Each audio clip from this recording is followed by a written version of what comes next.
नमस्कार, one India Hindi में आपका स्वागत है और मैं हूं आपके साथ विवेक। यूपी विधानसभा चुनाव के 7वें चरण को लेकर कांग्रेस भी लगातार जनसभाएं कर रही है और जनता से अपने समर्थन में वोट करने की अपील कर रही है।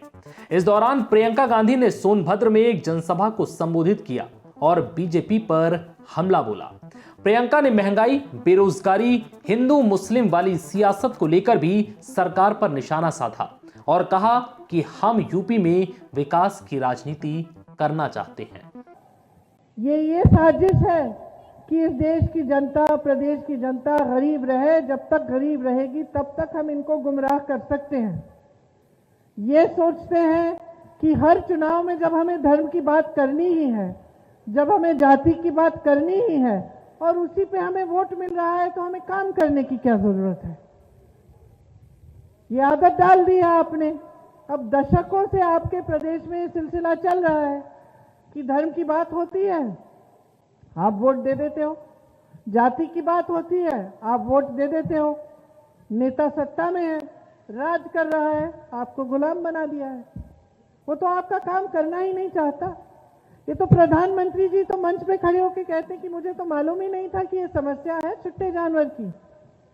आप प्रधानमंत्री हैं देश के, आपका मुख्यमंत्री है, विपक्ष का नेता जान रहा है, संघर्ष कर रहा है इसके लिए, आप नहीं जानते और आप कह भी रहे हैं कि आपको मालूम नहीं है। तो ये आपने बहुत बुरी आदत डाल दी है नेताओं में और इसको बदलना बहुत जरूरी है। जब तक आप बदलाव नहीं लाएंगे तब तक आप इस खाई में रहेंगे। तब तक ये स्थिति होगी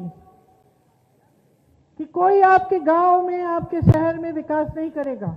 आपको रोजगार मिलेंगे नहीं, चाहे खाली पद भी हो। आपको सशक्त करने की बात होएगी ही नहीं। ऐसी ऐसी स्कीम आएंगी जैसे महिलाओं के लिए एक गैस सिलेंडर पकड़ा दिया, सशक्त करने की बात नहीं की। गैस सिलेंडर दे दिया, अब आप भर ही नहीं पा रहे हो, नया खरीद ही नहीं पा रहे हो।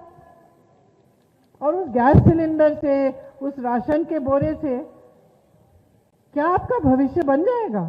क्या ये तमाम नौजवान जो यहाँ पे खड़े हुए हैं, क्या ये अपने पैरों पे खड़े हो सकते हैं? नहीं हो सकते। तो इन बातों से, ये धर्म की बात, जाति की बात, कभी पाकिस्तान की बात, कभी बुलडोजर की बात, इन बातों से तो आपका पेट भर नहीं रहा है ना। आपको रोजी रोटी मिल नहीं रही है ना। रोजी रोटी मिलेगी कैसे? जब आपको रोजगार मिलेगा, जब किसान मजबूत होगा, जब सरकार उसके कर्ज माफ करेगी, जब ये बड़ी बड़ी बिजली की बिलें जो आ रही हैं ये कम की जाएंगी, जब आपकी मेहनत की कमाई आपको मिले, किसी उद्योगपति को नहीं, जब आपकी महिलाएं सशक्त बने, इनको भी रोजगार मिले, तभी तो आप आगे बढ़ पाओगे, तभी तो कमाओगे, तभी तो आजाद होगे, नहीं तो गुलाम रहोगे। और उस गुलामी का फायदा यही नेता उठाते रहेंगे जो आकर चुनाव के समय आपको हर 5 साल गुमराह कर देते हैं। तो जरा सोचिए, गंभीरता से सोचिए, कांग्रेस पार्टी क्या क्या करना चाहती है उसको समझ लीजिए। पसंद आए तो वोट दीजिए।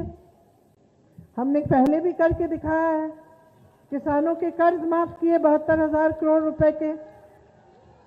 हम फिर से किसानों का कर्ज माफ करना चाहते हैं। हम आपकी बिजली की बिल आधी करेंगे और जिसका कोरोना के समय से बकाया है उस बकाये को साफ करेंगे। जो परिवार सबसे गरीब है, सबसे पिछड़े हैं, जिनको सबसे ज्यादा मुसीबत कोरोना के समय उठानी पड़ी, उनको 25,000 रुपए दिलवाएंगे। छुट्टे जानवर की समस्या दूर कराएंगे। जैसे छत्तीसगढ़ में योजना बनाई है वैसे यूपी में बनाएंगे। 2 रुपए किलो में आपसे गोबर खरीदेंगे और आपको प्रति एकड़ 3,000 रुपए का मुआवजा भी मिलेगा अगर छुट्टे जानवर ने नुकसान किया आपका। किसानों को गेहूं और धान के लिए 2500 रुपए देंगे, दे रहे हैं आज के दिन में। छत्तीसगढ़ में कांग्रेस की सरकार दे रही है, हम यहां भी देंगे। गन्ने का 400। मेरी बहनों को सशक्त करने के लिए इनकी सेहत की सुविधाएं बनाएंगे। 40% मतलब 8 लाख रोजगार सिर्फ महिलाओं को दिए जाएंगे। पुलिस में 25% भर्ती महिलाओं की होगी। महिलाओं की सुरक्षा और उनके लिए उनके ऊपर जो अत्याचार होता है उससे बचाने के लिए पुलिस कर्मियां महिला बहुत ज़्यादा डालेंगे हम पुलिस में। उसके साथ साथ अगर आप पर अत्याचार होगा और 10 दिन के अंदर अंदर एफआईआर दर्ज नहीं किया गया तो जिस अधिकारी ने उसको रोका है उसके सस्पेंशन का कानून लाएंगे। नौजवानों के लिए 20 लाख रोजगार दिलवाएंगे हम और इसका खाका तैयार किया है। ये कोई खोखली घोषणा नहीं है। जहां से ये रोजगार बनेंगे वो पूरा हमने तैयार करके एक भर्ती विधान बनाया है। हम भर्ती क्रांति लाना चाहते हैं।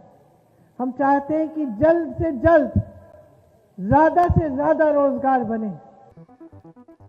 बता दें कि ओबरा के रामलीला मैदान में पार्टी प्रत्याशियों के समर्थन में जनसभा को संबोधित करते हुए प्रियंका ने महंगाई, बेरोजगारी, छुट्टा पशुओं की समस्या पर बीजेपी सरकार को निशाने पर लिया।